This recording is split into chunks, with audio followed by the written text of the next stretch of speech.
Tito's Tuesday.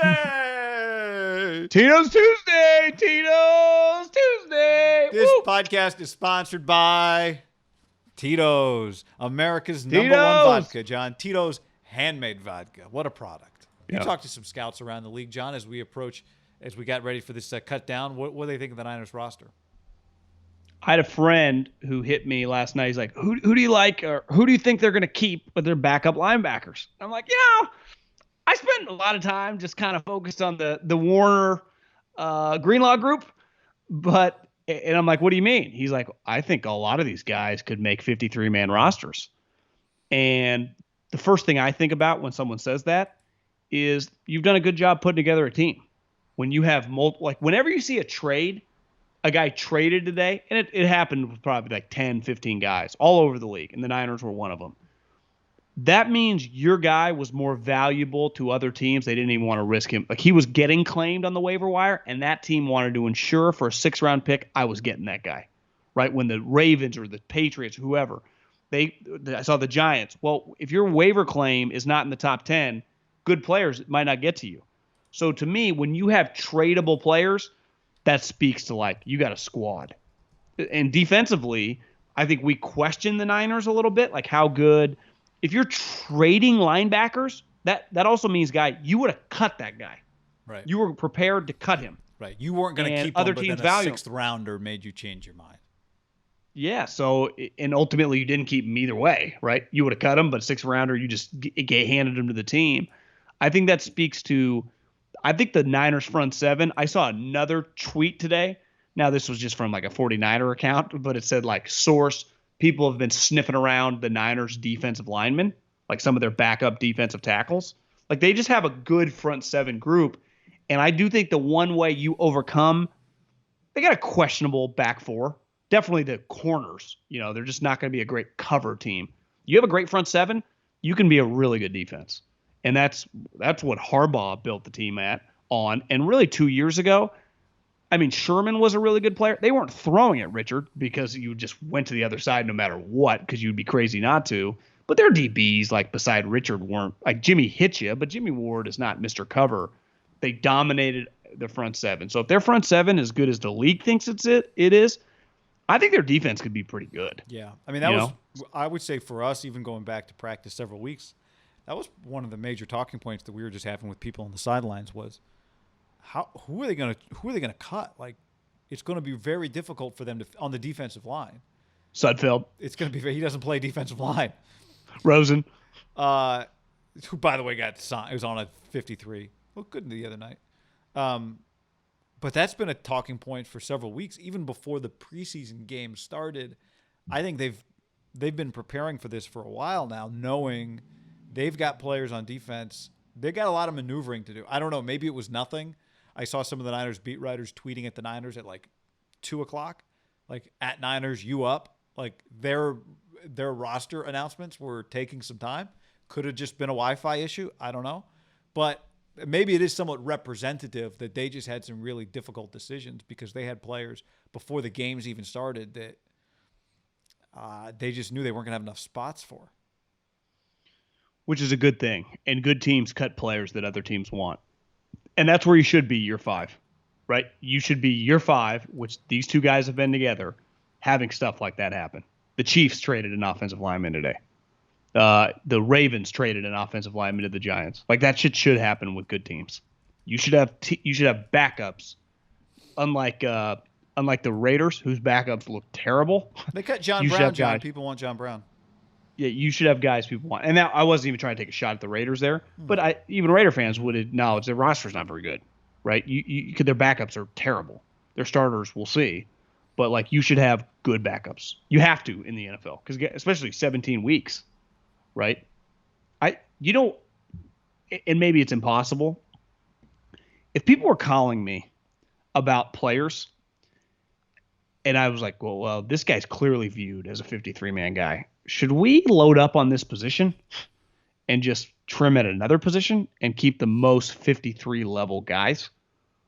Right? But it's hard because you have to have a certain amount of guys at every position because that guy can drop like a fly too. So you can't have like 7 linebackers and then just like 6 linemen. It's a balancing act.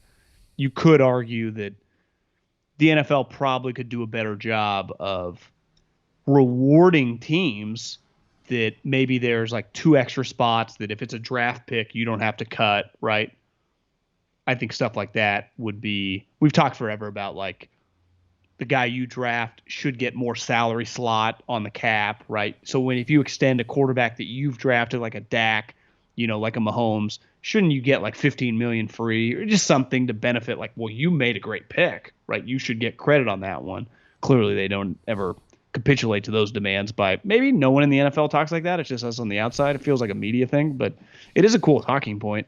I also think though, just with the cut downs, it's like, well, I drafted really well. My team's really good. And I got to cut. Like you see sometimes like the tough decision by, the Dallas Cowboys cut former 4th round pick. And it's like, God, they loved them, but they just didn't have a spot. Like, I don't think you ideally want to cut these guys. No. And sometimes they're just making that up. They actually internally don't think the guy can play. Yeah. I mean, who did I? The Niners thought that guy could play. The Niners thought Griffith could play. Yeah. Like they liked him. Yeah. Yeah. And They the just more don't people saw him, the more other people thought he could play. Use the link in this video to sign up, get in the Haberman and Middlecoff DraftKings League, get in our game this week for the FedEx Cup Championship, and get ready to play an awesome football season with us on DraftKings.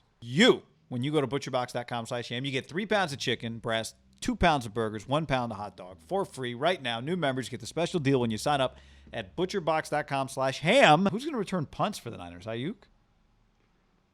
Because they cut Benjamin, huh? Because Benjamin's Richie James gone, had a broken leg or torn MCL or something. And Asabenya, Simba's gone.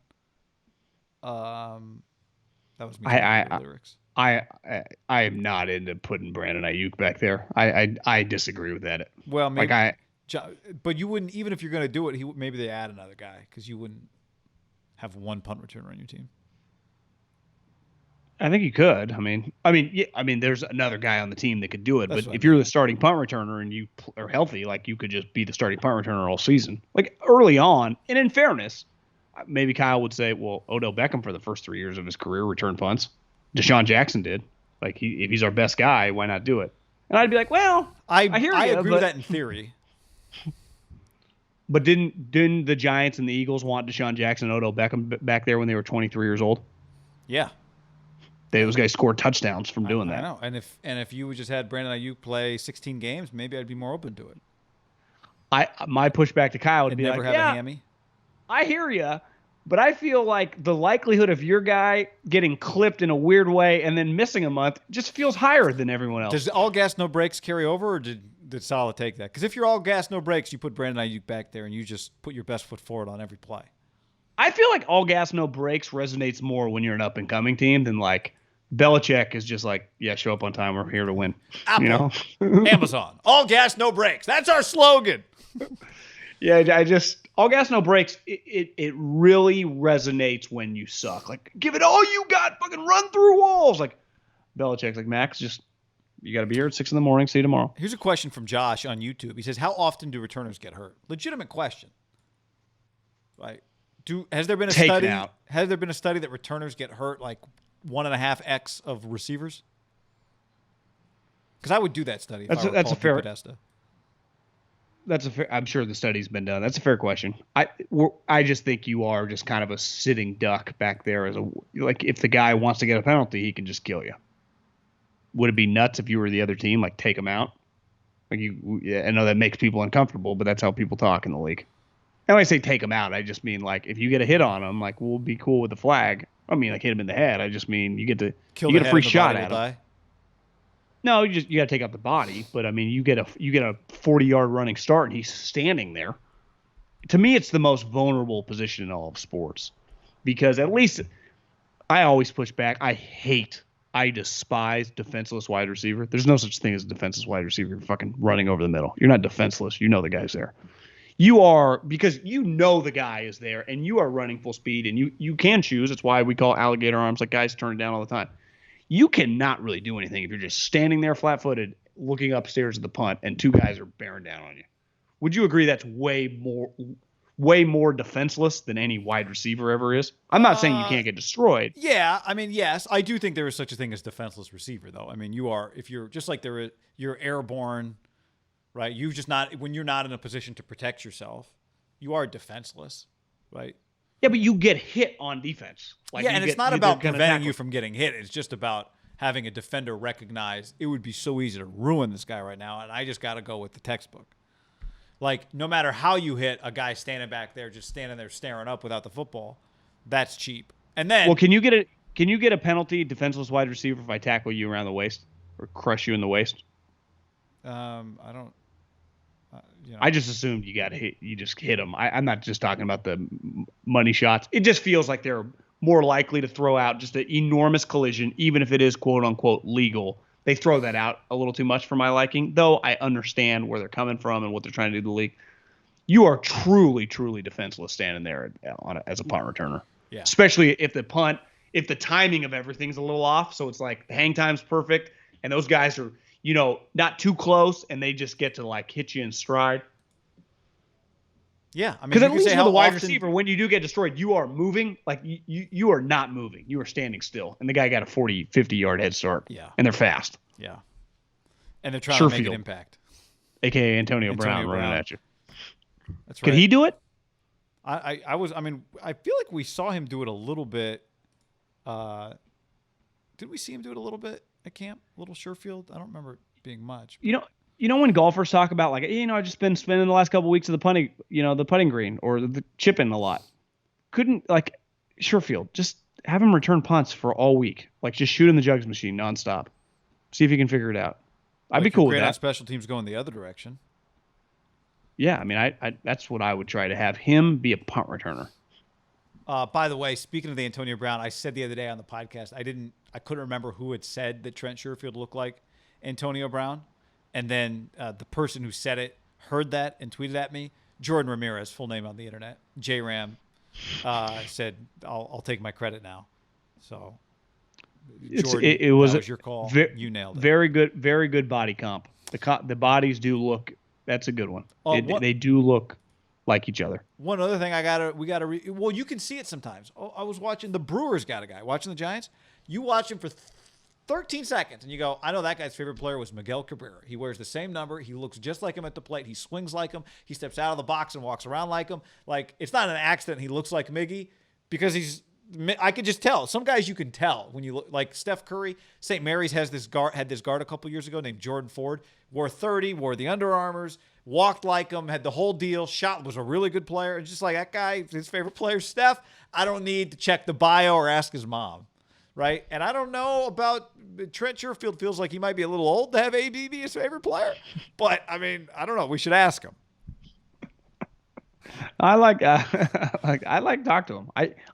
He's one of the rare role players in the NFL. Now, granted, I'm just probably more locked in on the Niners full roster than most teams that I'm kind of fascinated by. Like, how did you, just watching, like, the guy can play. Yeah. And clearly he's been playing. Yeah. How did he go so under in a league? Now, I guess the cap came down a little bit, but if he's really this dynamic as a cover guy, wouldn't he been worth like a couple $1 million guaranteed to a team? Like not even over like a 2-year contract and spread it out. So you're not even really paying him that much. The team he was on. Well, but they ran out of money. They were paying all these other people. Like they just chose stars.